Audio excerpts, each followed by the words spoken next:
Em setembro de 2008, o maior banco de investimentos dos Estados Unidos desapareceu em 24 horas. O Lehman Brothers havia sobrevivido à Guerra Civil Americana, havia sobrevivido à Grande Depressão de 1929, havia sobrevivido a 2 guerras mundiais, ao crash da Bolsa de 1987, ao colapso da bolha das empresas de tecnologia em 2000. Em 158 anos de história, nunca havia quebrado. Quebrou numa segunda-feira de setembro. E então, algo aconteceu que nenhum livro de economia previu como possibilidade real. O governo americano, o mesmo que pregava livre mercado para o mundo inteiro, colocou 700 bilhões de dólares de dinheiro público para salvar os bancos que haviam criado a crise. Os bancos foram salvos. As famílias que perderam suas casas, não. Os trabalhadores que perderam seus empregos, não. Os países que perderam décadas de crescimento, não.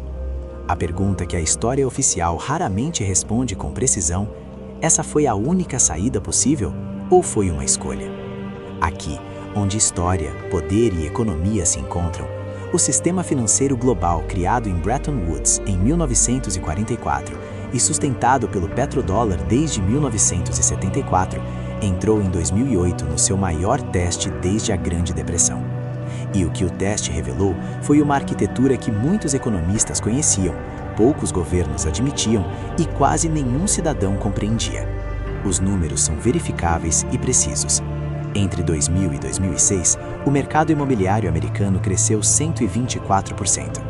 Os bancos criaram instrumentos financeiros que empacotavam hipotecas de alto risco, as chamadas subprime, e as vendiam como ativos seguros para investidores do mundo inteiro. As agências de classificação de risco, Moody's, S&P, Fitch, atribuíram notas máximas a esses instrumentos.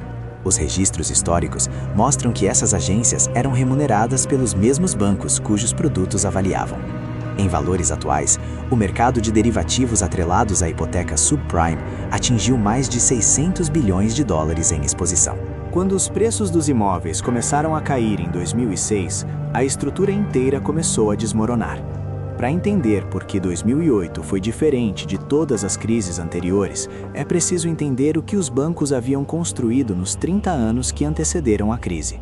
Após a desregulamentação financeira iniciada nos anos 1980 sob o governo Reagan e aprofundada pela revogação do Glass-Steagall Act em 1999, os bancos comerciais e os bancos de investimento puderam operar no mesmo espaço, usando os depósitos dos clientes como base para apostas cada vez mais alavancadas. O economista Hyman Minsky havia descrito esse mecanismo décadas antes. Seu argumento central: a estabilidade financeira gera instabilidade. Quando tudo vai bem por tempo suficiente, os agentes assumem riscos crescentes. A confiança se transforma em complacência. A complacência se transforma em crise. O que os dados de 2008 confirmaram foi que os maiores bancos americanos operavam com alavancagem de 30-1. Para cada dólar de capital próprio, tomavam 30 dólares emprestados. Qualquer queda de 3% no valor dos ativos eliminava o capital inteiro. Quando o mercado imobiliário caiu, não caiu 3%, caiu muito mais. O que tornou 2008 uma crise global e não apenas americana foi o mecanismo de interconexão que o sistema financeiro havia construído silenciosamente nas décadas anteriores. Os instrumentos financeiros lastreados em hipotecas americanas haviam sido comprados por bancos europeus, fundos de pensão asiáticos, governos do Oriente Médio e instituições financeiras de todo o mundo. Quando o Lehman Brothers quebrou em 15 de setembro de 2008, o mercado de crédito global congelou em 48 horas. Bancos pararam de emprestar entre si. Empresas não conseguiam captar recursos para pagar salários. O comércio internacional entrou em colapso. Em 3 meses, o PIB mundial contraiu pela primeira vez desde 1945. O volume do comércio global caiu 12%, a maior queda em 80 anos. O sistema que havia conectado o mundo também havia conectado seus riscos. Tudo estava interligado. E quando a cadeia começou a ceder, cedeu ao mesmo tempo em todos os lugares. O que aconteceu nos bastidores das semanas seguintes ao colapso do Lehman revela a arquitetura real do poder financeiro global.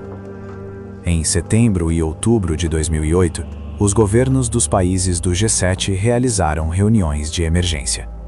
O Tesouro Americano, o Federal Reserve, o Banco Central Europeu e o FMI coordenaram a maior intervenção pública na história do capitalismo moderno. O TARP, Troubled Asset Relief Program, injetou 700 bilhões de dólares nos bancos americanos. O Fed realizou operações de liquidez que, segundo documentos divulgados anos depois, sob a Lei de Liberdade de Informação, chegaram a 16 trilhões de dólares em empréstimos emergenciais a instituições financeiras ao redor do mundo. 16 trilhões em empréstimos de emergência, em menos de 2 anos. Bancos que haviam distribuído bônus recordes em 2006 e 2007 receberam capital público sem que seus executivos fossem responsabilizados criminalmente. A legislação aprovada pelo Congresso americano não incluiu mecanismos de punição para as práticas que causaram a crise. O economista Simon Johnson, ex-economista-chefe do FMI, documentou esse processo num ensaio amplamente citado. Nos Estados Unidos, como em muitos países em desenvolvimento que o FMI havia assistido, a crise financeira resultou numa captura do Estado pelas instituições que precisavam ser reguladas. O Brasil e a América Latina sentiram 2008 de forma assimétrica, mais como consequência de um sistema do que como origem da crise. O Brasil havia construído, sobre os governos Lula, reservas internacionais que chegavam a 200 bilhões de dólares em 2008. Essa posição defensiva permitiu ao país atravessar a crise com uma recessão técnica de apenas 2 trimestres, a mais curta entre as grandes economias. Mas os efeitos estruturais foram mais duradouros. O crédito externo encareceu. As exportações de commodities sofreram com a queda da demanda global. O câmbio se desvalorizou abruptamente. A Argentina, que já havia atravessado seu próprio colapso em 2001, enfrentou nova instabilidade. O México, profundamente integrado à economia americana pelo NAFTA, contraiu 6,5% em 2009. O que os dados estruturais revelam é que países periféricos pagaram um custo desproporcional por uma crise que não criaram. Exatamente o padrão que se repetira após o choque Volcker de 1979 e após o colapso de Bretton Woods em 1971. A grande questão que historiadores e economistas debatem até hoje não é técnica, é estrutural. Os dados disponíveis sugerem que os governos que salvaram os bancos tinham outras opções. O economista Joseph Stiglitz, prêmio Nobel, argumentou que os ativos podiam ser comprados a preços de mercado, não ao valor facial, e que os bancos podiam ser temporariamente nacionalizados, saneados e devolvidos ao setor privado. A Suécia havia feito exatamente isso na sua crise bancária de 1992. Os bancos foram nacionalizados, seus executivos foram afastados, os ativos tóxicos foram isolados. Quando a crise passou, os bancos foram reprivatizados. O custo fiscal foi absorvido. O sistema foi reformado estruturalmente. Nos Estados Unidos, em 2008, o caminho escolhido foi diferente. Os bancos foram recapitalizados sem perda de controle por seus acionistas. Os executivos mantiveram seus cargos. As práticas que causaram a crise foram mantidas em grande parte intactas. A cronologia levanta questões que o debate público raramente formula com precisão. A escolha de salvar os bancos da forma como foram salvos foi uma necessidade técnica ou refletiu a distribuição de poder entre quem toma as decisões e quem paga por elas? Em 2008, a riqueza do 1% mais rico dos Estados Unidos representava cerca de 35% de toda a riqueza do país. Em 2020, esse número havia subido para 38%. O economista Thomas Piketty documentou que, nas décadas seguintes à crise de 2008, a recuperação dos ativos financeiros, ações, imóveis, títulos, foi muito mais rápida do que a recuperação dos salários e do emprego. Quem possuía ativos recuperou-se com a injeção de liquidez dos bancos centrais. Quem dependia de salário esperou anos. Isso não é ideologia, é estrutura. É o padrão que se repete em cada grande crise desde 1929. As perdas são socializadas, os ganhos não. Em 2008, o sistema financeiro global chegou à beira do colapso e foi salvo com dinheiro público. Não foi salvo porque era justo, foi salvo porque era grande demais para quebrar, e porque quebrar significaria consequências que nenhum governo estava disposto a enfrentar. A pergunta que permanece sem resposta definitiva: um sistema que precisa ser salvo a cada geração com dinheiro público é um sistema que funciona ou é um sistema que transfere seus custos para quem menos pode pagá-los? A história não responde, mas os números têm memória.